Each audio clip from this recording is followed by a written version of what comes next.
Welcome back, folks. This is not fast food related. I know a lot of people tune in to see my pointless 5 out of 5 low quality fast food reviews. Today we are back into car talk, which actually some of my most popular videos have been vehicle related, specifically my hybrid videos. And today, actually last night, I darkened the doors of my former employer, the only place I've ever been fired, the evil corporation CarMax in Modesto, California. So my wife had a '04 Honda Odyssey that when we were really broke and had our first son back in 2015, he was a couple of years old at that point. My mom and dad generously bought us this '04 Odyssey, which at the time was 11 years old. It had 118,000 miles on it. We paid $7,800 for this van, and that van has been awful. It had its times where it was okay, but the '04 Odyssey is notorious for transmission failures. It's a V6 3.5 liter, I believe, prior to VTEC, so that's cool. But the transmission is anemic. So they're notorious for going out prematurely, and ours did within the first year of ownership. 139,000 miles on it, the transmission failed. And at the time, that would have been 2016, I spent $3,200 on a rebuild, but that included engine and transmission mounts as well. That was installed, and that was 139,000 miles. So fast forward to Monday, I was driving my wife's car, the '04, and I come back from probably like an hour-long trip, 30 minutes there, 30 minutes back, and I pull into the garage, and there was just this strong burning smell. And I just kind of have been feeling lately as I've been driving that. I drive it maybe once or twice a week. My wife just mostly drives it. The transmission just felt very jumpy from gear to gear, and I'd be watching that tachometer, and the tachometer would go boop, boop, boop, boop. It wouldn't be a smooth drop down. It was like boop, boop. So it was very rough. It wasn't like, it didn't feel rough, but you would hear the transmission sounded loud. And I thought, well, this rebuild has about 70,000 miles on it. And I talked to my mechanic about it. Van now has 207,000 miles on it. It's 17 years old. And he's like, don't put any more money into this van if it needs a transmission. This was last time I had it in for service. So just this year alone, going to a reputable shop, I've put over $4,000 into that car since January of 2021. The big one was timing belt and water pump. I did that at the dealer, $1,500. And that also included the driver's side power door motor had gone bad. So $1,500 was timing belt and water pump. This is basically a story of car repairs and when is it time to get another car. Well, I totally blew that philosophy, because the philosophy is if the repairs are outweighing the value of the car, it's time to get another car. Timing belt and water pump wasn't like, okay, it's going to break right now, but it's one of those regular service items where every 100,000 miles, you do the timing belt and water pump on certain cars. So I did that. That was $1,500 plus the power door motor. And then my power steering pump started failing after that. That was like $650 for the power steering pump. And heater control module, that was only like $40. That started leaking. And then the last big one was front and rear brakes. Don't remember the cost. I think it was like $250 an axle, so it might have been $500 for the front and rears. And then the big one was that I was kind of really didn't expect was, and this was like probably a month and a half ago, the ignition switch wouldn't turn anymore. So to get that rekeyed, that was a couple of hundred. I think it was close to $600. It was like $300 for the part plus labor to pull apart the column. And again, I didn't do any of this myself. I paid a reputable shop to do all the repairs. And then just last week, battery. That thing was 6 years old, shockingly. So that was another 110. And I've only got about 20,000 miles on some Bridgestone tires. Got high quality tires on it. The van was not much to look at. It was a used and abused family vehicle. It got the job done. And mechanically, the engine ran great. It was just like everything else on that vehicle was falling apart. So the other thing, the catalytic converter was going bad, and it was a horrible rattle. Every time you'd start the vehicle, it would just, you'd hear it. And the OEM catalytic converter is over $2,000, and even an aftermarket California compliant one is like $800. So I was just kind of like, well, my check engine light's not on, I'm not doing it. So I had always known that my next van was going to be a Sienna, Toyota Sienna. I've had such good luck with my '08 Prius, as you've seen on my other videos. Next van had to be a Toyota Sienna. And what a time to buy a pre-owned car because of all the COVID stuff, and a lot of the manufacturers aren't really keeping up with production because of the microchip shortage. The used car market is horribly overpriced. I limped my car, wouldn't go out of third gear, made it to CarMax. Granted, I paid $4,000 in repairs this year. They gave me $1,000 on trade value because of the transmission slip. And I had a good friend of mine at the Modesto store that still works there. Huge shout out to Stephen Holmes. If you're in the greater Modesto area, you're going to want to go shop with him. Great guy. Anyway, he transferred in for me a 2016 Toyota Sienna XLE with 44,000 miles. One owner car, pearl white with gray leather interior. The car's MSRP in 2016 was $35,000. With the way the market is right now, I got that car out the door with tax and license and everything. It was like 33 minus my trade equity, and then I put some money down. So I hate financing a car. I've been living that whole debt-free Dave Ramsey lifestyle, so we're going to try and snowball our way out of our financed vehicle ASAP. But, you know, I talked to my friends that work in the purchasing department at the Modesto store, and I said, what do you think this car is really worth outside of this crazy COVID market? And an unnamed person there in purchasing that's been with the company for over 10 years, he said, realistically, that's probably like a $26,000 to $27,000 van that's bumped up to 32 because of the way the market is right now and nobody has any inventory. But, you know, what are you going to do? You're going to go buy another hoopty and pay cash for it and maybe have a situation where you don't know how this car on the street, it's a gamble with your car on the street. I had a friend that got burned. Huge shout out to my buddy Vince in the greater Salt Lake area. He bought a Subaru and it was nothing but headaches. The sub $5,000 car, sometimes you win, sometimes you lose. So I paid up. I wanted to get a low mileage vehicle, Toyota reliability, and we have a nice new to us van, overinflated, but once you pay it off, it's yours and you don't worry about it.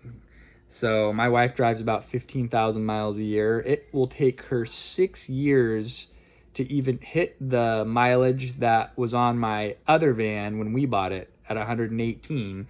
So I went low mileage, no more 100,000 mile pre-owned vehicles for this guy. As far as a family car, I feel like certain cars like Priuses or Corollas, they're fine over 100. But a big heavy van, sometimes the transmission works hard. This Sienna is a Generation 3, and it is very well rated. I just poked around online, and the only thing I could find is sometimes they have oil leaks, but I didn't see like comparable year of the Odyssey would also be, I believe, it would be a Generation 4. Even from like 2011 to 2017 Odyssey, they were much cheaper pre-owned, and I started going down a rabbit hole of research, and everyone said that those years of Odysseys also have transmission problems. So we are going to survey the vehicle in this next clip. Bear with me as I do awful edits in camera. Okay, sidebar note, this is something I have always done with my vehicles. I organize in the sheet protectors. This is actually for the Honda Odyssey. They said they didn't want any of the service records. By mileage and date, I organize all of the maintenance. So that way you can kind of flip through and see what has been done, what may need to be done. I'll even type up like handwritten notes as such. it just, you know, this is, I feel like sad that CarMax didn't want this to go along to the new owner. It's obviously going to go to auction and end up who knows where with a notated transmission issue. But it's like, here is 6 years of ownership receipts for that car. It is the car's DNA report, history report, you know, the future owner. It's so cool to see stuff like this when you get a pre-owned vehicle. It's like, wow, everything that needed to be done has been documented since that person owned it. So my ownership started at 118,000 miles, and this goes all the way up to 207. And unfortunately, it's nothing but a keepsake now because of CarMax didn't want it to go along with the vehicle. They just said, chuck it.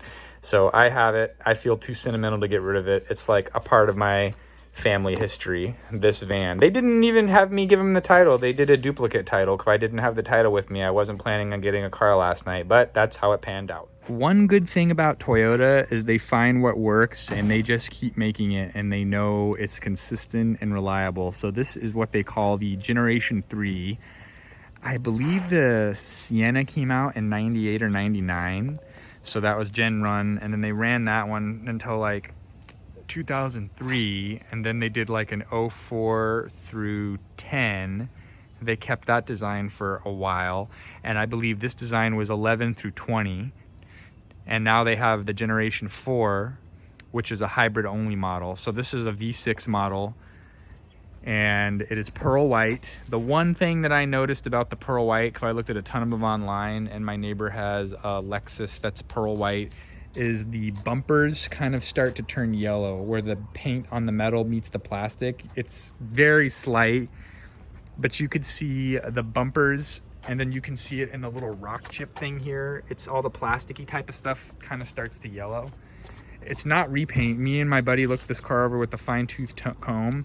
CarMax in-house repaint is terrible and always has orange peel. It just gets the job and makes it presentable for the lot, but it's not like professional $5,000 paint job auto body quality. Overall, I would say it's 8 out of 10. There's not really any major scratches. There's a few chips on the bumper here. Oh, one thing that I liked about this model too, it has backup sensors and a backup camera, which is pretty much the same one that they have on my 08 Prius. Like I said, Toyota kind of implements something and they keep using it because it works. Oh, it has a parking or blind spot monitor system. I believe Toyota uses pleather. I don't think this is real leather. It might be though. This for sure looks like pleather. This to me looks like leather. Comment down below if you know if they use real leather or pleather. You can turn your parking sensors and your blind spot monitor off. You could lock your power doors to keep the kids safe. Classic Toyota e-brake. Just like the Prius. Same as my 08, they just keep using it again and again, even though this is a 16.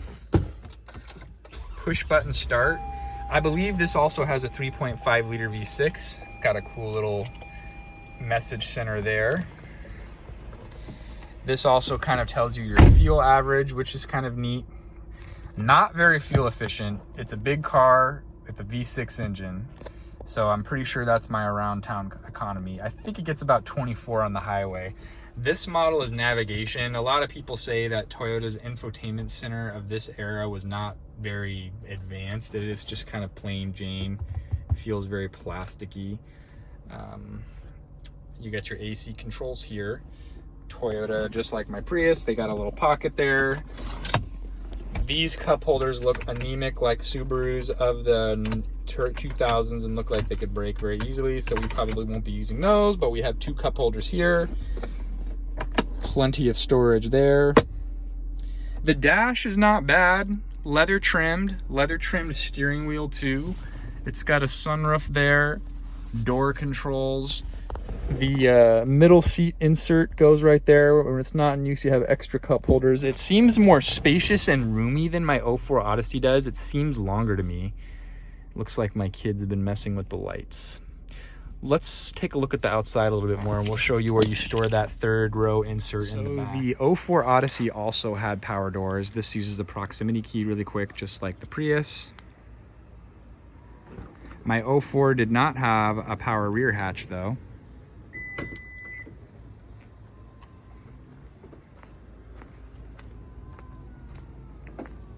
Vans have plenty of room in this deep cargo area to store your stuff. Unlike a lot of third row SUVs like the Highlander or Pilot, there is like no room when the third row is in use.